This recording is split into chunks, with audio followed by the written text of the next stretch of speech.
ಚಿಕ್ಕಂದಿನಿಂದಲೂ ಆಸೆ ಇದ್ದದ್ದು ದನ ಸಾಕು ಮತ್ತು ಎಲ್ಲ ಪಶುಸಂಗೋಪನೆ, ಕೋಳಿ ಸಾಕಾಣಿಕೆ ಅದರಲ್ಲೇ ಆಸಕ್ತಿ ಇತ್ತು. ಜಾಬಿಗೆ ರಿಸೈನ್ ಮಾಡಿ ಪಶುಸಂಗೋಪನೆ ಶುರು ಮಾಡಿದೆ.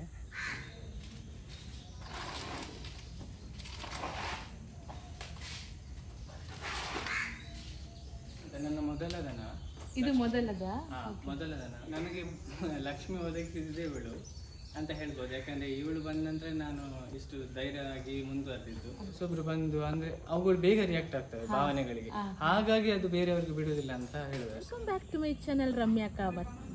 ನೀನಾರಿಗಾದೆಯೋ ಎಲೆ ಮಾನವ, ಹರಿಹರಿ ಗೋವು ನಾನು ಇವತ್ತು ಉಡುಪಿ ಜಿಲ್ಲೆಯ ಬಡನಿಡೆಯೂರು ಗ್ರಾಮದಲ್ಲಿ ಕದಿಕಿ ಅಂತಂದು ಪ್ಲೇಸ್ ಇದೆ, ಅಲ್ಲಿಯ ಒಂದು ಗೋಶಾಲೆಗೆ ಬಂದಿದ್ದೇನೆ. ಈ ಗೋಶಾಲೆ ಒಂದು ಸಣ್ಣ ಗೋಶಾಲೆ ಆದರೂ ಇಲ್ಲಿ ತುಂಬ ಒಂದು ವಿಷಯ ಇದೆ.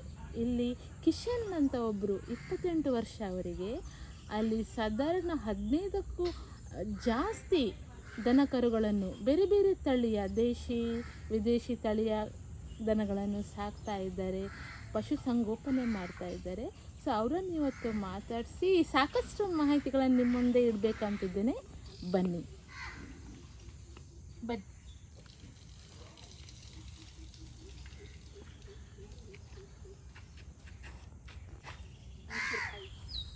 ನನ್ನ ಹೆಸರು ಕಿಶನ್ ಅಂತ, ಮಲ್ಪೆಯ ನಿವಾಸಿ. ನಾನು ಮೂಲತಃ BCom ಪದವೀಧರ. BCom ಆದ ನಂತರ ಅಕೌಂಟ್ಸ್ ಅಲ್ಲಿ ವರ್ಕ್ ಮಾಡಿದ್ದೀನಿ. ಆನಂತರ ಫಾರ್ಮಸ್ಯೂಟಿಕಲಲ್ಲೂ ವರ್ಕ್ ಮಾಡಿದ್ದೀನಿ. 5 ವರ್ಷದ ವರ್ಕಿಂಗ್ ಎಕ್ಸ್ಪೀರಿಯೆನ್ಸ್ ನಂತರ ನನಗೆ ಚಿಕ್ಕಂದಿನಿಂದಲೂ ಆಸೆ ಇದ್ದದ್ದು ದನ ಸಾಕು ಮತ್ತು ಎಲ್ಲ ಪಶುಸಂಗೋಪನೆ, ಕೋಳಿ ಸಾಕಾಣಿಕೆ ಅದರಲ್ಲೇ ಆಸಕ್ತಿ ಇತ್ತು. ಅದು ಒಂದು ಕಡೆ ಜಾಬಲ್ಲಿದ್ರೂ ಪಶುಸಂಗೋಪನೆ ಮತ್ತು ಕೋಳಿ ಸಾಕಾಣಿಕೆ ಮಾಡ್ತಾಯಿದ್ದೆ. ಆನಂತರ ನನಗೆ ಏನೋ ಜಾಬಿನ ಮೇಲೆ ಒಲವು ಕಡಿಮೆ ಆಯಿತು. ಅದರ ನಂತರ ನನಗೆ ನನ್ನ ಫ್ಯಾಷನ್ ಮೇಲೇ ಹೋಗಬೇಕಂತ ತುಂಬ ಆಸೆ ಇತ್ತು. ಪಶುಸಂಗೋಪನೆ ಮತ್ತು ಕೋಳಿ ಸಾಕಾಣಿಕೆ ಮಾಡಬೇಕಂತೆಲ್ಲ ಆಸೆ ಇತ್ತು. ಅದಕ್ಕಾಗಿ ನಾನು ಜಾಬ್ ಮತ್ತು ಎರಡನ್ನೂ ಒಂದೇ ಹೊಂದಾಣಿಕೆಯಲ್ಲಿ ನಡೆಸ್ಕೊಂಡು ಹೋಗುವಾಗ ನನಗೆ ಪಶುಸಂಗೋಪನೆಯಲ್ಲಿ ಲಾಭ ಜಾಸ್ತಿ ಕಾಣಿಸ್ತು. ಅಂದರೆ ನನ್ನ ಇಷ್ಟದ ಕೆಲಸ ಹಾಗೂ ಇದು ಇನ್ಕಮ್ ಒಂದೇ ಥರ ಇರುವಾಗ ನಾವು ಯಾಕೆ ಇದನ್ನೇ ಕಂಟಿನ್ಯೂ ಮಾಡಬಾರ್ದಂತ ಅನ್ನಿಸ್ತು. ಹಾಗಾಗಿ ನಾನು ಜಾಬಿಗೆ ರಿಸೈನ್ ಮಾಡಿ ಪಶುಸಂಗೋಪನೆ ಶುರು ಮಾಡಿದೆ. ಆನಂತರ ಪಶುಸಂಗೋಪನೆಯಲ್ಲಿ ಅಂದರೆ ಮೇಯ್ನಾಗಿ ಬೇಕಾಗಿರೋದು ಜಾಗ, ಅಂದರೆ ಕೃಷಿ ಗದ್ದೆ ಇದು ನಮ್ಮ ಮೂಲದಲ್ಲಿ ಯಾವುದೇ ಆ ಥರ ಯಾವುದೂ ಇಲ್ಲ. ಹಾಗಾಗಿ ನಾನು ಥಿಂಕ್ ಮಾಡಿದೆ, ನಾನು ಪಶುಸಂಗೋಪನೆ ಮುಂದೆ ಹೋಗಬೇಕಾದ್ರೆ ಮೊದಲು ಸ್ಥಳದ ಮತ್ತು ಇದರ ವ್ಯವಸ್ಥೆ ಇರಬೇಕು ಅಂತ. ಆ ನಂತರ ನಾನು ಅದರ ಬಗ್ಗೆ ಥಿಂಕ್ ಮಾಡಿದಾಗ ಹೀಗೆ ಲೀಸಿಗೆ ತಗೊಳ್ಳುವ ಯಾರಾದ್ರು ಇದ್ದವರ ಹತ್ರ ಅವರಿಗೆ ಪಶುಸಂಗೋಪನೆ ಮಾಡಲಿಕ್ಕೆ ಆಗೋದಿಲ್ಲ. ಬಟ್ ಅವರು ಜಾಗ ತೋಟಗಳಿದ್ದರೆ ಅವರ ಇದನ್ನು ದತ್ತಿಗೆ ಪಡೆದು ಅದರಲ್ಲಿ ಸಾಕುವಂಥ ಆಸೆಯಲ್ಲಿದ್ದೆ. ಅದರ ನಂತರ ಹಾಗೆ ಆಯಿತು. ಇಲ್ಲಿ ಉಮೇಶ್ ಅಣ್ಣ ಅಂತ ನಮ್ಮ ಫ್ಯಾಮಿಲಿಯವರೇ ಒಬ್ಬರು, ಅವರು ಹೇಳಿದರು ಈ ಜಾಗದಲ್ಲಿ ಮಾಡು, ಬೇಕಾದಷ್ಟು ಹುಲ್ಲಿದೆ, ನಿನಗೆ ಸೂಕ್ತವಾಗಿದೆ ಈ ಜಾಗ ಅಂತ. ಸೊ ನಾನು ಅದನ್ನು ಇದು ಮಾಡಿದ ನಂತರ ಓಕೆ, ಇದು ಜಾಗನೂ ಸೂಕ್ತ ಇದೆ, ನನಗೆ ಇಲ್ಲಿ ಸಾಕಲಿಕ್ಕೆ ಒಳ್ಳೆ ಇದಿದೆ ಅಂತ ಗೊತ್ತಾಯಿತು. ಆ ನಂತರ ಇಲ್ಲಿಗೆ ಶಿಫ್ಟ್ ಆದೆ. ಇಲ್ಲಿಗೆ ಬಂದ ನಂತರ ನಾನು ಇನ್ನೂ 4-5 ದನಗಳನ್ನು ಜಾಸ್ತಿಯಾಗಿ ಖರೀದಿ ಮಾಡಿ ಹಾಲಿನ ಉತ್ಪಾದನೆಯನ್ನು ಜಾಸ್ತಿ ಮಾಡಿ ಒಳ್ಳೆ ಲಾಭವನ್ನು ಗಳಿಸಿದ್ದೇನೆ. ಸರ್, ಎಷ್ಟು ವರ್ಷದಿಂದ ದನ? ಈಗ ನಾನು ದನ ಸಾಕಲಿಕ್ಕೆ ಸ್ಟಾರ್ಟ್ ಮಾಡಿ 8 ವರ್ಷ ಆಯಿತು. 8 ವರ್ಷದಿಂದ ಅಂದರೆ ಜಾಬಲ್ಲಿ ಇರುವಾಗ 3 ವರ್ಷ, ಆ ನಂತರ ಇದು 5 ವರ್ಷ. ಈಗ ಫುಲ್ ಟೈಮರ್ ಆಗಿ ನೀವು 5 ವರ್ಷದಿಂದ ಇದ್ದೀರಿ. ಓಕೆ. ಸೊ ಎಷ್ಟು ದನಗಳಿದ್ದಾವೆ ಸರ್ ಇಲ್ಲಿ? ಈಗ ನನ್ನ ಹತ್ರ 16 ದನಗಳಿವೆ. ನೀವು ಒಬ್ಬರೇ ಎಲ್ಲ ಫುಲ್ ನೋಡ್ಕೊಳ್ಳೋದು ಎಲ್ಲ ಒಬ್ಬರೇ? ಕ್ಲೀನಿಂಗಿಗೆ ಒಬ್ಬರು ಬರ್ತಾರೆ, ಅವ್ರು morning 1 hour, evening 1 hour clean ಮಾಡಿ ಹೋಗ್ತಾರೆ. ನಂತರ ಹಾಲು ಕರೆಯುವುದು, ಫೀಡಿಂಗು, ಕರು ಸಾಕಾಣಿಕೆ, ದನದ್ದು ಎಲ್ಲ ಪ್ರತಿಯೊಂದನ್ನು ನಾನೇ ನೋಡ್ಕೊಳ್ಳಿ. Okay okay. ಅಂದರೆ ಎಷ್ಟು ಲೀಟರ್ ಹಾಲು ನಿಮಗೆ ಒಂದಿನಕ್ಕೆ ಒಟ್ಟಾಗ್ತದೆ? ಈಗ ಎಲ್ಲರೂ ಹೈನುಗಾರಿಕೆ ಅಂದ ಕೂಡಲೇ HF ದನಗಳನ್ನು ಸಾಕಿ 100 ಲೀಟರ್ 200 ಲೀಟರ್ ಹಾಲು ಗಳಿಸ್ಬೇಕಂತ ಇದರಲ್ಲಿ ಇರ್ತಾರೆ. ಆದರೆ ಅದು 100 ಲೀಟರ್ 200 ಲೀಟರ್ ಹಾಲು ಕರೆದ್ರೂ ನಾವು ಡೈರಿಗೆ ಹೋಗುವಾಗ ಅಥವಾ ಹೀಗೆ ಬೇರೆ ಇದಕ್ಕೆ ಹಾಕುವಾಗ ಅಲ್ಲಿ ಅಮೌಂಟ್ ಸಿಗೋದು ನಮಗೆ 40 ರೂಪಾಯಿ 35 ರೂಪಾಯಿ, ಅದಕ್ಕಿಂತ ಜಾಸ್ತಿ ಸಿಗೋದಿಲ್ಲ. ನಾನು ಮೊದಲಿನಿಂದಲೂ ದೇಸಿ ಹಸುಗಳ ಪ್ರೀತಿ ಜಾಸ್ತಿ ನನಗೆ. ಅಂದರೆ ನಮ್ಮದು ನಾಟಿ, ಹಾ. ನಮ್ಮದು ಭಾರತೀಯ ತಳಿಗಳು. ಇಂಡಿಯನ್. ಅದರ ಬಗ್ಗೆ ನನಗೆ ಅಷ್ಟು ಇದಿರಲಿಲ್ಲ. ಬಟ್ ನಾನು ಸಾಕಿದ್ದು ಮೊದಲು ಅದೇ. ಮತ್ತು ನಂತರ ನನಗೆ ಆರೂರು ಗೋಶಾಲೆ ಅಂತ, ಅಲ್ಲಿ ನಾನು ಟ್ರೈನಿಂಗ್ ಪಡೆದಿದ್ದೆ. ದೇಸಿ ಹಸುಗಳ ಪಂಚಗವ್ಯ ಚಿಕಿತ್ಸೆ ಮತ್ತು ಅದರ ಹಾಲಿನ ಇದರ ಬಗ್ಗೆ ಎಲ್ಲ ಮೆಡಿಸಿನ್ ಬಗ್ಗೆ ಎಲ್ಲ ಕಲ್ತಿದ್ದೆ. ಸೊ ನನಗೆ ಅದು ಸ್ವಲ್ಪ ಈಸಿ ಆಯಿತು. ಹೇಗೆಂದರೆ ಅದರ ವ್ಯಾಲ್ಯೂ ಏನಂತ ನನಗೆ ಅರ್ಥ ಆಗಿತ್ತು. ಒಂದು ದೇಸಿ ಹಸುಗಳನ್ನು ಸಾಕಬೇಕು ಅಥವಾ ಅದರಿಂದ ಮೆಡಿಸಿನ್ಸ್ ಮಾಡಬೇಕು ಅಂತ ಒಂದು ಇದಿತ್ತು. ಆದರೆ ಮೆಡಿಸಿನ್ ಮಾಡೋದಿದ್ರು ನನಗೆ ಹಾಲಿನಲ್ಲೇ ಉತ್ಪಾದನೆ ಜಾಸ್ತಿ ಆಯಿತು. ಯಾಕಂದರೆ ಆ ಹಾಲಿಗೆ 35-40 ರೂಪಾಯಿ ಇದ್ದರೆ ವಿದೇಶಿ ತಳಿ ಹಾಲಿಗೆ, ಈ ಹಾಲಿಗೆ 90ರಿಂದ 100 ರೂಪಾಯಿ ಉಂಟು. ಆವಾಗ ನಮಗೆ ಬ್ಯಾಲೆನ್ಸ್ ಮಾಡುವಾಗ ಅದೇ ಲಾಭದಾಯಕ. ಯಾಕಂದರೆ ಸಣ್ಣ ಇದರಿಂದ ದೊಡ್ಡ ಲಾಭ ತೆಗೆಯೋದು ದೊಡ್ಡ ವಿಷಯ. ಅಂದ್ರೆ ಈಗ ವಿದೇಶಿಯ ತಳಿ ಜಾಸ್ತಿ ಲೀಟರ್ ಕೊಡ್ತದೆ ಬಿಟ್ರೆ ಹಾಲಿನ ರೇಟ್ ಅದಕ್ಕೆ ಅರ್ಧಕ್ಕಿಂತ ಅರ್ಧ ಕಡಿಮೆ. ಆ ಹಾಲಿನ ಅರ್ಧಕ್ಕಿಂತ ಅರ್ಧ ಇದು ಕಡಿಮೆ ಕೊಟ್ರು ವ್ಯಾಲ್ಯೂ ಇದೆ ಅಲ್ವಾ? ಸೊ ಈಸಿಲಿ ಮೇಂಟೈನ್ ಅಲ್ವಾ? ಸೊ ಹಾಗಾಗಿ ದೇಸಿ ಹಸುಗಳನ್ನೇ ಸಾಕುವುದಂತ ಡಿಸೈಡ್ ಮಾಡಿದೆ. ಆನಂತರ ನನ್ನ ಹತ್ರ HF ಇತ್ತು 2, ಅದನ್ನು ಹಾಗೇನೆ ಕಂಟಿನ್ಯೂ ಮಾಡಿದೆ. ಯಾಕಂದರೆ ನನಗೆ ಡೈರಿ ಹಾಲು ಅದು ಮೇಂಟೈನ್ ಮಾಡ್ಲಿಕ್ಕೆ ಆಯಿತು. ಅಂದರೆ ಡೈರಿಗೂ ಹಾಕ್ತಿದ್ದೆ ನಾನು, ದೇಸಿ ಹಸುಗಳದ್ದು ಮನೆಗೂ ಹಾಕ್ತಿದ್ದೆ. ಸೊ ಎರಡನ್ನು ಬ್ಯಾಲೆನ್ಸ್ ಮಾಡಿದೆ. ಇನ್ನು ನಾನು ದೇಸಿ ಹಸುಗಳಿಂದಲೇ ಮುಂದೆ ಹೋಗ್ಬೇಕಂತ ಪ್ರಯತ್ನ ಪಡ್ತಿದ್ದೇನೆ. ಯಾಕಂದರೆ ವಿದೇಶಿಯದ್ದು ನಮ್ಮ ಇದರಲ್ಲಿ ಇಲ್ಲ, ನನ್ನ ಪ್ಲ್ಯಾನಲ್ಲೂ ಇಲ್ಲ. ಯಾಕಂದರೆ ಅದೊಂದು ಫಿನಾನ್ಷಿಯಲ್ ಸಪೋರ್ಟ್ ಅಂತ ಮಾತ್ರ ಮಾಡಿದ್ದು. ಬಟ್ ಇದರಲ್ಲಿ ಅದಕ್ಕಿಂತ ಜಾಸ್ತಿ ಫಿನಾನ್ಷಿಯಲ್ ಸಪೋರ್ಟ್ ಇದೆ, ಆದರೆ ಸ್ವಲ್ಪ ಸ್ಲೋ ಆಗಿ ಹೋಗ್ತದೆ. ಯಾವ್ದು ತಳಿಗಳಿದ್ದಾವೆ ಇಲ್ಲಿ? ಈಗ ನನ್ನ ಹತ್ರ HF, ಸಾಯಿವಾಲ್, ಗೀರು, ಮಲ್ನಾಡು ಗಿಡ್ಡ ಮತ್ತು ಜೆಸ್. ನೀವು ಎಲ್ಲಿಂದೆಲ್ಲ ತಗೊಂಡು ಬಂದಿರಿ ಸರ್ ಅದನ್ನು?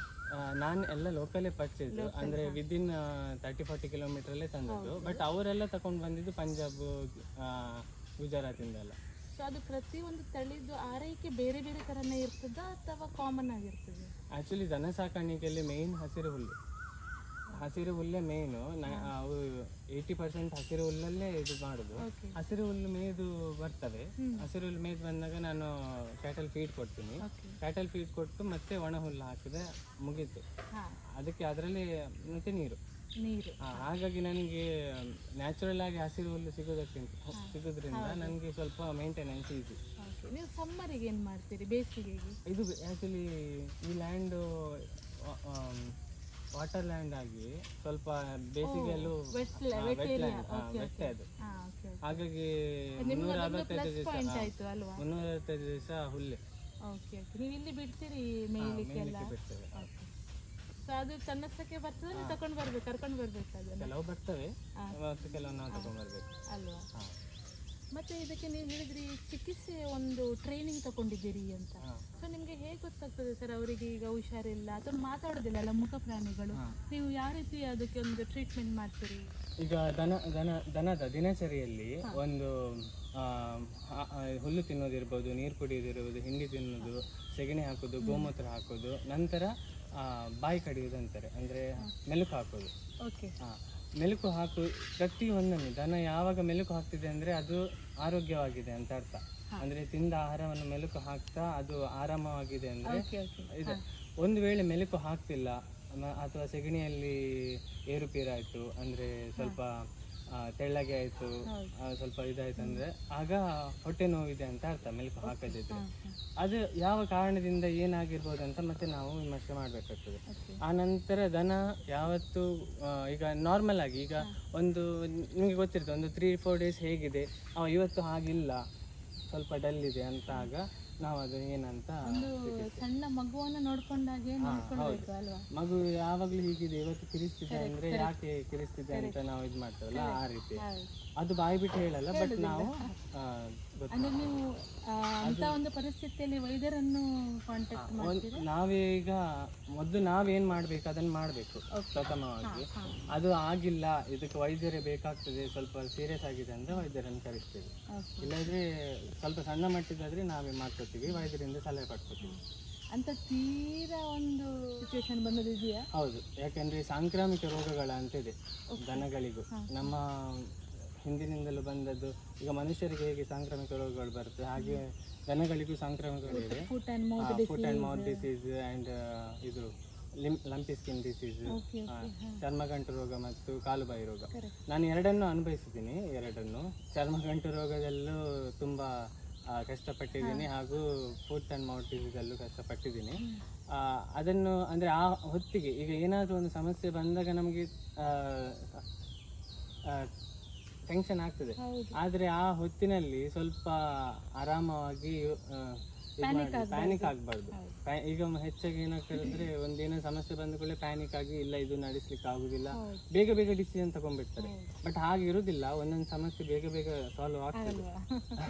ಸಮಸ್ಯೆ ಇದ್ದಾಗ ಪರಿಹಾರ ಇದ್ದೇ ಇರುತ್ತೆ. ಹಾಗಾಗಿ ಸ್ವಲ್ಪ ಆರಾಮವಾಗಿ ಅದರ ಬಗ್ಗೆ ಯೋಚನೆ ಮಾಡಿ ಸ್ವಲ್ಪ ಡಿಸಿಷನ್ ತಗೋಬೇಕು, ಆವಾಗ ಓಕೆ. ಈಗ ಹೆಚ್ಚಾಗಿ ಡೈರಿ ಫಾರ್ಮಿಂಗ್ ಮತ್ತು ಇದು ದನ ಸಾಕಾಣಿಕೆ ಲಾಭದಾಯಕ ಅಲ್ಲ ಅಂತಲೇ ಉಂಟು ಹೆಚ್ಚಾಗಿ ಎಲ್ಲರ ತಲೆಯಲ್ಲೂ. ಅಂದರೆ ಅದು ಮಾಡಲಿಕ್ಕೆ ಕಷ್ಟ ಮತ್ತು ಲಾಭ ಕಡಿಮೆ ಅಂತ. ಆದರೆ ದೇಸಿ ಹಸು ಮತ್ತು ನಮ್ಮ ದೇಸಿಯಲ್ಲಿ ಯಾವುದೇ ತಳಿಗಳನ್ನು ಸಂರಕ್ಷಿಸಿದ್ರು ಅದರಲ್ಲಿ ಲಾಭ ಇಲ್ಲ ಅಂತ ಇಲ್ಲ.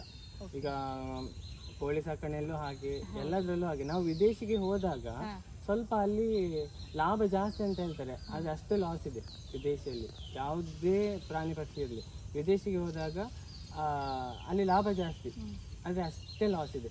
ಅದರಲ್ಲಿ ಒಮ್ಮೆ ಲಾಭ ಗಳಿಸಿ ಲಾಸ್ಗೆ ಹೋದ ಕೂಡಲೇ ಎಲ್ಲರೂ ಬಿಟ್ಟು ಬಿಡ್ತಾರೆ. ಅದಕ್ಕಿಂತ ದೇಸಿ ಹಸುವನ್ನ ಅದರಲ್ಲಿ ಒಂದು ಫ್ಲೋ ಇದೆ, ಅಂದರೆ ಅದು ಒಮ್ಮೆಲೆ ಲಾಭ ಕೊಡಲ್ಲ, ಒಮ್ಮೆಲೆ ಲಾಸು ಮಾಡಲ್ಲ. ಸೊ ಅದನ್ನು ಆ ತಳಿಗಳನ್ನು ಸಾಕೋದ್ರಿಂದ, ನಮ್ಮ ಭಾರತೀಯ ತಳಿಗಳನ್ನು ಸಾಕೋದ್ರಿಂದ ಯಾವುದೇ ರೀತಿಯ ದೊಡ್ಡ ಮಟ್ಟದ ಲಾಸನ್ನು ಅದು ತೋರಿಸೋದಿಲ್ಲ, ಆರಾಮಾಗಿ ನಾವು ಇದು ಮಾಡ್ಬೋದು.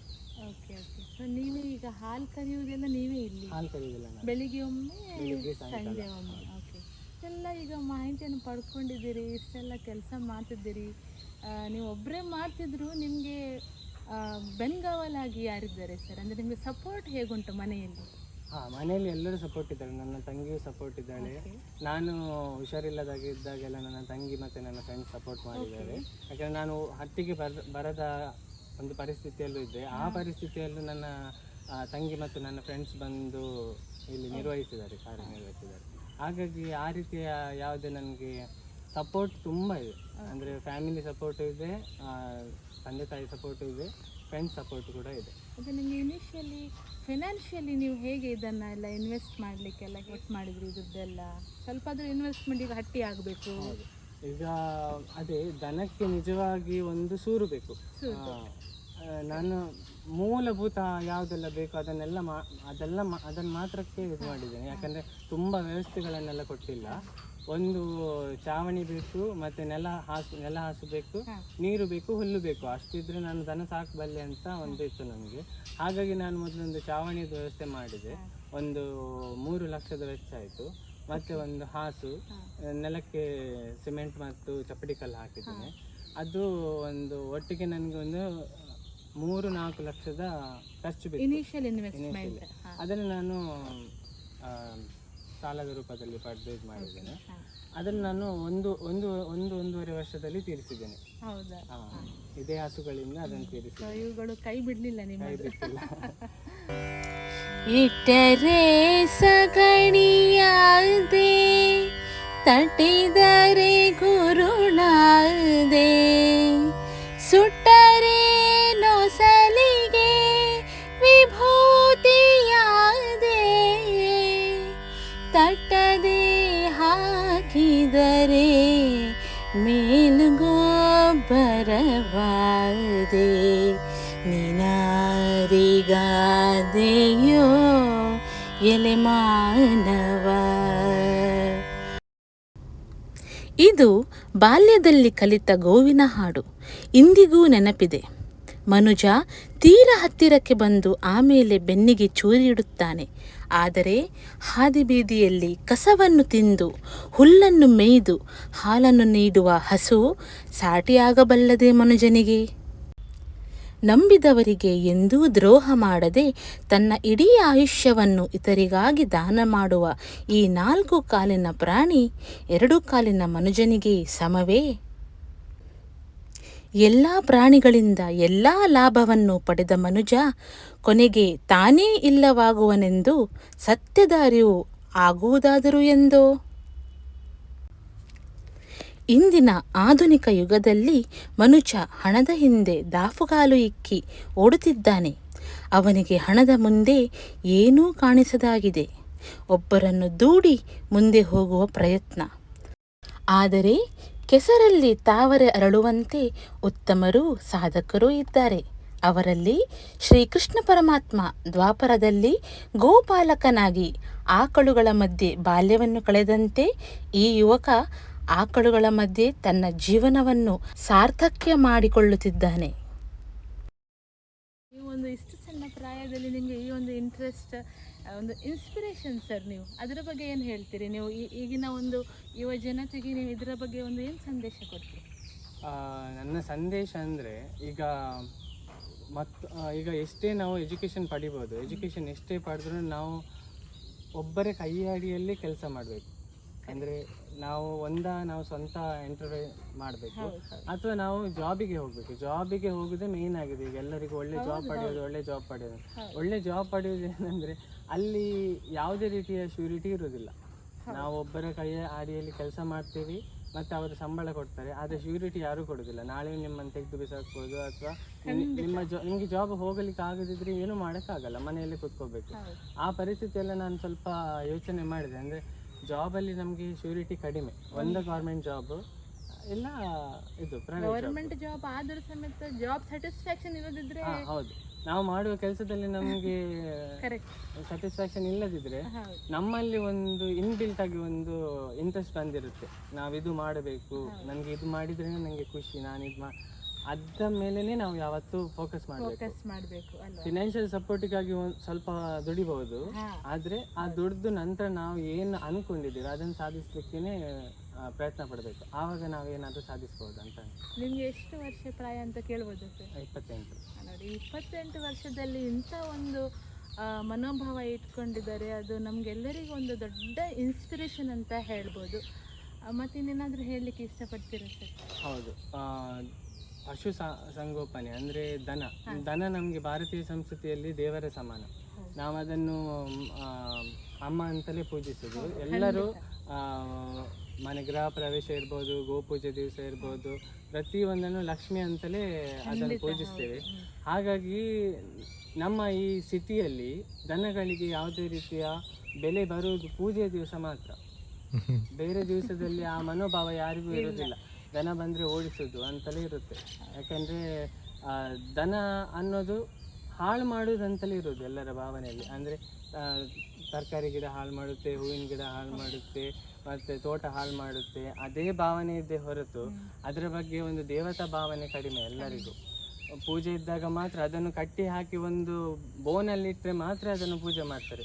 ನಿಜವಾಗಿ ಎದುರು ಬಂದಾಗ ಯಾರು ಅದನ್ನು ಪೂಜೆ ಮಾಡೋದಿಲ್ಲ. ಯಾಕಂದರೆ ಆಯ್ತಂತ ಅದೇ ಒಂದು ಭಾವನೆ ಇರುತ್ತೆ. ಈಗ ಮಕ್ಕಳಿಗೂ ಅದೇ ಒಂದು ರೂಢಿ ಆಗ್ತಾ ಬಂದಿದೆ. ದನ ಬಂದಾಗ ದೂರ ಓಡ್ತಾರೆ ಎಲ್ಲರೂ. ಆದರೆ ಎಲ್ಲ ಪ್ರಾಣಿಗಳಲ್ಲೂ ಒಂದು ಮುಗ್ಧತೆ, ತಾಯಿ ಮನಸ್ಸು ಅನ್ನೋದು ಇದ್ದೇ ಇರುತ್ತೆ. ಅದನ್ನು ನೋಡಿಕೊಂಡು ನಾವು ಮುಂದುವರೆದ್ರೆ ನಾವು ದನನ ಸಂರಕ್ಷಣೆ ಮಾಡ್ಬೋದು. ಯಾಕಂದರೆ ಈಗ ಕಸಾಯಿಖಾನೆಗೆಲ್ಲ ಹೋಗ್ಲಿಕ್ಕೆ ಕಾರಣನೇ ಮೂಲ ಉದ್ದೇಶ ಅದೇ. ಯಾರು ಈಗ ಸಾಕಾಣಿಕೆಗೆ ಮುಂದುವರಿಯೋದಿಲ್ಲ. ಅದು ಒದಿತದೆ, ಆಯ್ತದೆ, ಮತ್ತೆಲ್ಲ ಹಾಳು ಮಾಡ್ತದೆ, ಸಾಕಲಿಕ್ಕೆ ಕಷ್ಟ, ಅದು ಇದು ಅಂತಲೇ ಈಗ ಕಸಾಯಿಖಾನೆಗಳಿಗೆ ಹೋಗ್ತದೆ ದನಗಳು. ನನ್ನ ಮೂಲ ಉದ್ದೇಶ ಅಂದರೆ ದೇಸಿ ಹಸು ಸಂರಕ್ಷಣೆ ಆಗಬೇಕು. ದೇಸಿ ಹಸುಗೆ ಹಾಲು ಕಡಿಮೆ ಅಂತ ಬೇಡ ಅಂತಾರೆ ಎಲ್ಲರೂ. 10-20 ಲೀಟರ್ ಹಾಲು ಕೊಡುವ ದನಗಳೇ ಬೇಕು ಎಲ್ಲರಿಗೂ. ಆದರೆ ದೇಸಿ ಹಸು 1 ಲೀಟರ್ 2 ಲೀಟರ್ ಹಾಲು ಕೊಟ್ಟರೆ ಅದು ಅಮೃತಕ್ಕೆ ಸಮಾನ. A2 ಮಿಲ್ಕ್ ಅಂತಾರೆ ಅದನ್ನು. ಅದರ ಹಾಲನ್ನು ಆದಷ್ಟು ಎಲ್ಲರೂ ಉಪಯೋಗಿಸಬೇಕು. ನಂತರ ಎಲ್ಲರೂ ಆರೋಗ್ಯವಾಗಿರ್ಬೇಕನ್ನೋದು ನನ್ನ ಉದ್ದೇಶ. ಒಂದು ಕಡೆಯದಾಗಿ ಒಂದು ಸಣ್ಣ ಪ್ರಶ್ನೆ. ಅವು ದನಕರುಗಳು ಮೂಕ ಪ್ರಾಣಿಗಳಾದರೂ ಈ ದನಕರುಗಳನ್ನು ಯಾರು ಸಾಕ್ತಾರೆ ಅವರೊಂದಿಗೆ ಅವುಗಳು ಮಾತಾಡ್ತವೆ ಅಂತ ನಾನು ಕೇಳಿದ್ದೇನೆ. ಹೌದು, ಅದನ್ನು ಒಂಚೂರು ಹೇಳ್ಬೋದಾ ಸರ್? ಅದು ಹೇಗೆ ಅಂತ? ಹೇಗೆ ಅಂದರೆ, ನಾವೀಗ ದನ ಒಂದು ತಗೊಂಡು ಬಂದ ನಂತರ ಒಂದು ವಾರದಲ್ಲಿ ಅದು ಹೇಗೆ ಎತ್ತ ಅಂತ ನಾವೀಗ ಒಂದು ಮನುಷ್ಯರ ಜೊತೆ ಹೇಗೆ ಭಾವನೆ ಇಟ್ಕೋತೀವೋ ಹಾಗೆ ಅದಕ್ಕೊಂದು ಹೆಸರಿಟ್ಟು ಅದರಿಂದ ದಿನಾಲು ಮಾತಾಡಲಿಕ್ಕೆ ಶುರು ಮಾಡ್ತೇವೆ. ಭಾವನೆಗಳು ತುಂಬ ಇವೆ. ಯಾಕಂದರೆ ನನ್ನ ಮೇಲೆ ತೋರಿಸುವ ಪ್ರೀತಿ, ಕರುವನ್ನು ಹೇಗೆ ಈಗ ಚಿಕ್ಕಂದಿಂದ ಅದು ದೊಡ್ಡದು ಮಾಡುವಾಗ ಅದರ ಕರುವಿನ ಒಂದು ಭಾವನೆ ಇರ್ತದಲ್ಲ, ಅದೇ ಭಾವನೆ ಅದು ನನ್ನ ಮೇಲೆ ತೋರಿಸ್ತದೆ. ಹೌದಾ? ಅಂದ್ರೆ ನಾನು ಒಬ್ಬನು, ಯಾವ ರೀತಿ ರೆಸಿಪ್ರೊಕೇಟ್ ಮಾಡ್ತದೆ ನಿಮ್ಮೊಟ್ಟಿಗೆ ಅದು? ಈಗ ನಾವು ನಾನು ನನ್ನ ಗಾಡಿ ಬರುವಾಗಲೇ, ನಾನು ವೆಹಿಕಲ್ ಬರುವಾಗಲೇ ಅವಾಗೆಲ್ಲ ರೆಸ್ಪಾನ್ಸ್ ಮಾಡ್ತದೆ. ಅಂದ್ರೆ ಇವ್ರು ಬಂದ್ರು ಅಂತ. ಆ ರೀತಿ ನಾವು ಅದ್ರ ಮಾತಾಡುವಾಗ ಅವಳು ಇವಳು ಅಂತಲೇ ಮಾತಾಡೋದು, ಯಾವತ್ತು ಅದು ಇದು ಅಂತ ಮಾತಾಡೋದಿಲ್ಲ. ಹಾಗಾಗಿ ನಾವು ಈಗ ಹಟ್ಟಿಯಲ್ಲಿ ಇರೋದಾದ್ರೆ ಈಗ ಒಂದು 10 ಜನರೊಟ್ಟಿಗೆ ನಾವು ಹೇಗಿರ್ತೇವೋ ಹಾಗೆ ನಾನು ಮನುಷ್ಯರಂತಲೇ ಭಾವಿಸೋದು ದನಗಳನ್ನು. ಆವಾಗ ನಾವು ಮಾತಾಡುವಾಗಲೂ ಅವಳು ಇವಳು ಅಂತಲೇ ಬರುತ್ತದೆ. ಇಲ್ಲಿ ಬಾ, ನೀ ಅಲ್ಲಿ ಹೋಗು ಎಲ್ಲ ಕೇಳ್ತವೆ, ನಾವು ಹೇಳಿದಾಗ ಕೇಳ್ತವೆ. ಬಾ ಅಂದ್ರೆ ಬರ್ತವೆ, ಹೋಗು ಅಂದ್ರೆ ಹೋಗ್ತವೆ. ಈಗ ಜಗಳ ಆಡುವಾಗ ಸ್ವಲ್ಪ ನಾವು ಗದರಿಸಿದ್ರೆ ಸುಮ್ಮನಾಗ್ತವೆ. ಅದೆಲ್ಲವಿದೆ. ಮತ್ತೆ ನಿಮ್ಮ ಮಾತು ಎಲ್ಲ ಈಗ ಮನುಷ್ಯರು ಮಾತ್ರ ಬುದ್ಧಿವಂತರು ಅನ್ನೋದು ದೊಡ್ಡ ನಮ್ಮ ಭ್ರಮೆ. ಅದು ನಮ್ಮಕ್ಕಿಂತ ಬುದ್ಧಿವಂತರು ಯಾವತ್ತು ಪ್ರಾಣಿ ಪಕ್ಷಿಗಳೇ. ಯಾಕಂದ್ರೆ ಅದಕ್ಕೆ ತೋರಿಸಲಿಕ್ಕೆ ಬರಲ್ಲ, ನಮಗೆ ತೋರಿಸಲಿಕ್ಕೆ ಬರ್ತದೆ ಅಷ್ಟೇ. ಅದು ತೋರಿಸದಿದ್ರೂ ಒಂದು ಭಾವನೆ ಆಗಲಿ, ಒಂದು ಅದರ ಕ್ಯಾರೆಕ್ಟರಿಂದ ಎಲ್ಲ ಅರ್ಥ ಆಗ್ತದೆ. ಅದು ಚಡಪಡಿಸೋದಿರಲಿ, ಸ್ವಲ್ಪ ಸೈಲೆಂಟ್ ಆಗಿ ಮಲಗೋದಿರಲಿ, ಅಥವಾ ಬೇಸರ ಆದಾಗ ಮುಖ ಸಪ್ಪೆ ಹಾಕೋದಿರಲಿ, ಅದೆಲ್ಲದೆಲ್ಲ ಅರ್ಥ ಆಗ್ತದೆ. ಈಗ ಒಂದು ದನವನ್ನು ನಾವು ಪ್ರೀತಿ ಮಾಡುವಾಗ ಮತ್ತೊಂದಕ್ಕೆ ಹೊಟ್ಟೆ ಕಿಚ್ಚಾಗೋದು, ಅಸೂಯೆ ಎಲ್ಲ ಪ್ರಾಣಿಯಲ್ಲೂ ಇರುತ್ತೆ. ಮನುಷ್ಯನಿಗೆ ಯಾವುದೆಲ್ಲ ಭಾವನೆಗಳಿದೆ ಎಲ್ಲ ಭಾವನೆಗಳು ಪ್ರಾಣಿಗಳಿಗೂ ಇದೆ. ಹಾಗಾಗಿ ಒಡನಾಟ ಒಳ್ಳೇದಿರುತ್ತೆ. ಕಡೆ ಪ್ರಶ್ನೆ ಅಂತ ಹೇಳ್ತಿದ್ದೇನೆ, ಅದು ಪುನಃ ನಿಮ್ಮ ಹತ್ರ ಮಾತಾಡಲಿಕ್ಕೆ ನನಗೆ ಒಂದೊಂದೇ ಪ್ರಶ್ನೆ ಬರ್ತದೆ. ನೀವು ಎಲ್ಲಿ ಉಳ್ಕೊಂಡಿದ್ದೀರಿ ಸರ್, ಅದನ್ನು ಹೇಳಿ. ರಾತ್ರಿ ಹಗಲು ಎಲ್ಲಿ ಕಳೀತೀರಿ ನೀವು? ಇಲ್ಲಿ ಇರ್ತೀರಿ ಹಗಲು ಹೊತ್ತಲ್ಲಿ, ಬಟ್ ನೀವು ಮನೆಗೆ ಹೋಗ್ತೀರಾ ಅಥವಾ ಬಿಕಾಸ್ ನಿಮ್ಮ ಹಟ್ಟಿ ಒಂದು ಕಡೆ ಇದೆ, ಮನೆ ಒಂದು ಕಡೆ ಇದೆ? ಹೌದು, ಹಟ್ಟಿ ಒಂದು ಕಡೆ, ಮನೆ ಒಂದು ಕಡೆ ಇದೆ. ನಾನು ಇಲ್ಲೇ ಒಂದು ಸಣ್ಣದಾಗಿ ರೂಮ್ ಮಾಡ್ಕೊಂಡಿದ್ದೀನಿ. ಅಂದ್ರೆ ಹಟ್ಟಿ ಪಕ್ಕದಲ್ಲೇ ರೂಮ್ ಇದೆ. ದನಗಳೊಟ್ಟಿಗೆ ಹಗಲು ರಾತ್ರಿ? ಅದೇ, ಯಾಕಂದ್ರೆ ಕರು ಹಾಕುವ ಸಮಯದಲ್ಲಿ ಅಥವಾ ಕರು ಚಿಕ್ಕದಿರುವಾಗೆಲ್ಲ ನಾವು ಇಲ್ಲಿ ಇರ್ಬೇಕಾಗ್ತದೆ. ಹಾಗಾಗಿ ನಾನು ಈಗ ನಾನು ಸ್ಟಾರ್ಟ್ ಮಾಡಿ ಈಗ ಒಂದು 3 ವರ್ಷ ಇಲ್ಲಿ ಸ್ಟಾರ್ಟ್ ಮಾಡಿ 3 ವರ್ಷ ಆದ್ರೂ ನಾನು 3 ವರ್ಷದಿಂದಲೂ ಇಲ್ಲೇ ಇದ್ದೇನೆ. ಪ್ರತಿ ರಾತ್ರಿ ಇಲ್ಲೇ ಇರ್ತೇನೆ. ಮನೆಗೆ ಹೋಗೋದು ಊಟ ಮಾಡಲಿಕ್ಕೆ, ಹೀಗೆ ಸ್ವಲ್ಪ ಬಿಡುವಿದ್ದ ಸಮಯದಲ್ಲಿ ಮನೆಗೆ ಹೋಗಿ ಬರ್ತೇನೆ. ಮತ್ತೆ ಎಲ್ಲ ನಾನು ಉಳ್ಕೊಳ್ಳೋದೆಲ್ಲ ಇಲ್ಲೇ ವ್ಯವಸ್ಥೆ ಮಾಡಿ. ಒಂದು ರಾತ್ರಿ ಸಹ ನೀವು ಮಿಸ್ ಮಾಡಲಿಲ್ಲ ಇಲ್ಲಿ? ಅವುಗಳಿಗೆ ಸೆಕ್ಯೂರಿಟಿ ಕೂಡ ನೀವೇ, ಎಲ್ಲ ರೀತಿಯ ತಂದೆ ತಾಯಿ ಸಹ ನೀವೇ ಆಗಿದ್ದೀರಿ. ತುಂಬ ಖುಷಿ ಆಯಿತು ನಿಮ್ಮೊಟ್ಟಿಗೆ ಮಾತಾಡಿ.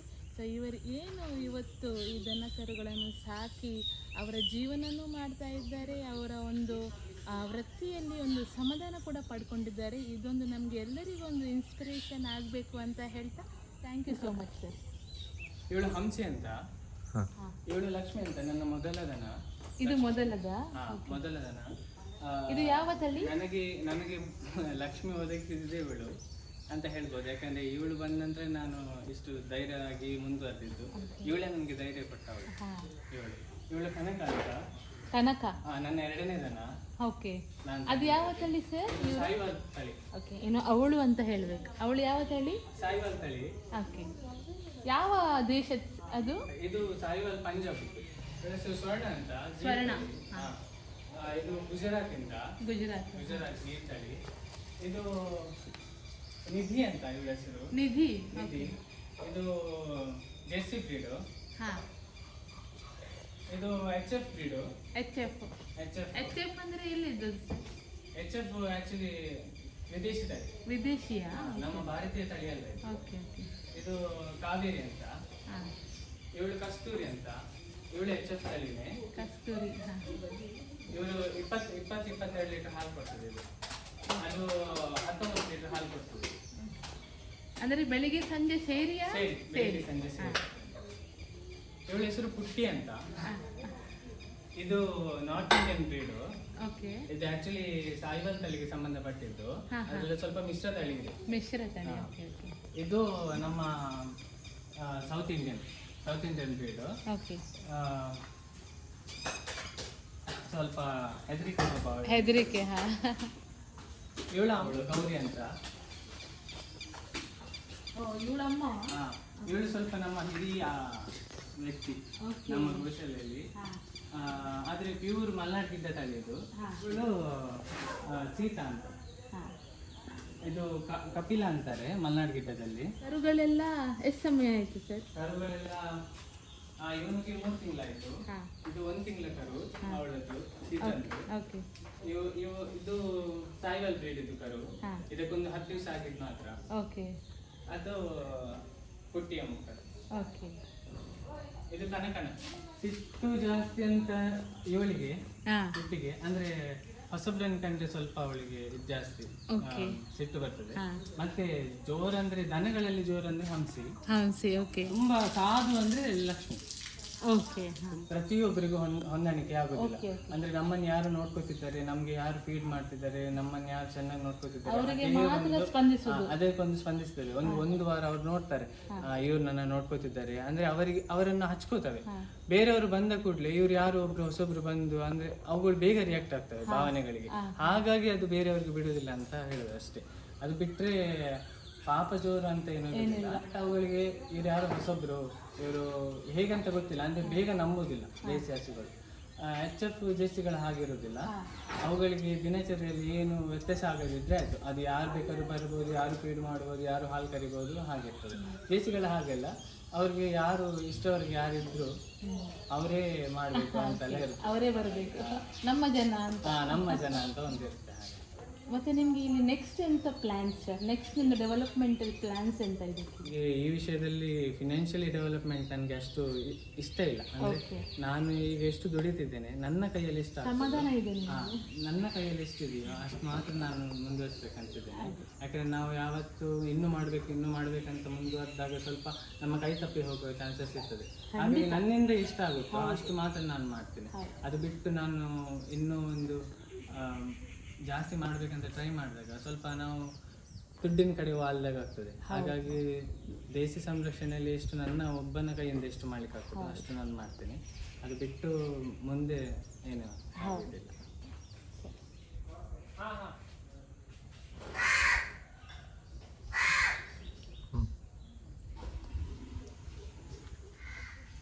ನೀವು ನೋಡಿದ್ರಿ ಯಾವ ಥರ ಒಂದು ಗೋಶಾಲೆಯನ್ನು ನಡೆಸ್ಕೊಂಡು ಬರ್ತಾ ಇದ್ದಾರೆ, ಯಾವ ರೀತಿ ದನ ಕರುಗಳನ್ನು ತನ್ನದೇ ಒಂದು ಮಗು ಥರ ನೋಡ್ಕೊಳ್ತಾ ಇದ್ದಾರೆ ಇಲ್ಲಿ ಕಿಶನ್ ಅವರು ಅಂತ.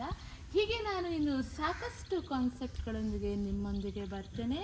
ಸೊ ನನ್ನ ಚಾನಲನ್ನು ಸಬ್ಸ್ಕ್ರೈಬ್ ಮಾಡಿ, ವಿಡಿಯೋಸನ್ನು ಶೇರ್ ಮಾಡಿ, ಲೈಕ್ ಮಾಡಿ. Thank you.